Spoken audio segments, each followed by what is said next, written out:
அறிவியல் ரீதியாக கண்டுபிடிக்கப்பட்ட மிஷினரி எது வந்தாலுமே நான் அதில் ரொம்ப ஆர்வம் காட்டி அதை முதல்ல கொண்டு வரணும், நாம் செஞ்சு காமிக்கணும், மற்ற விவசாயிகளும் அதனால் பயனடையணும், சிரமங்கள் குறையணும், செலவினங்கள் ஒரு பக்கம் இருந்தாலும் கால அவகாசம் மக்களுடைய மனித உழைப்பு குறையுதுன்னா அது மிக மிக ரொம்ப நல்லது. அதுக்காக தான் எதோ புதுசாக ஒரு கண்டுபிடிப்பு ஒரு மிஷின் வருதுன்னா அதை நான் முதல்ல செலவு கொஞ்சம் கூடுதலாக போனால் கூட அதை எங்கள் பகுதியில் நான் செய்வேன். அப்படி நான் செய்யும்பொழுது கூட கொஞ்சம் பிரச்சனைகள் கூட அதை அனுபவிச்சிருக்கேன். இப்போ இந்த கருதை அறுக்கிற மிஷின், அந்த மிஷின் வரும் பொழுது கூட நம்ம ஊரில் ஒரு பெரிய கலவரமே வர இருந்தது.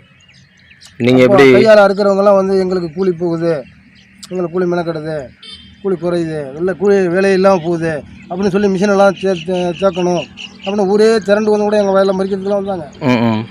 ஆனால் அதெல்லாம் பேசி சமாளித்து அப்படி தான் மிஷின் வச்சு தான் அறுத்தேன். இன்றைக்கி கையால் அறுக்கிறதுக்கு ஆள் கிடையாது. இன்றைக்கி மிஷின் போகலை, ஒரு உலையாக இருக்குது, அங்கே மிஷினே போக முடியல, வாங்க 2 சம்பளம் தர்றேன், அதை சேர்த்து அறுத்து கொடுக்கணும்னு சொன்னால் இன்றைக்கி அதுக்கு ஆள் இல்லை.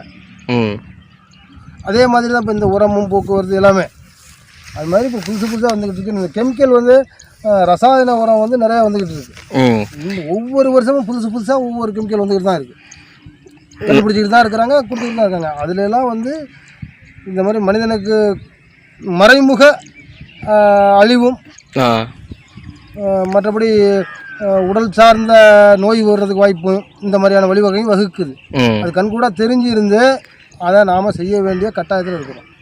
அதனால் இப்போ இயற்கைக்கு மாறணும். இப்படி வந்துட்டா கொஞ்சம் பாதி அதில் பாதுகாக்கலாங்கிறது மனசில் ஒரு பக்கம் வருது.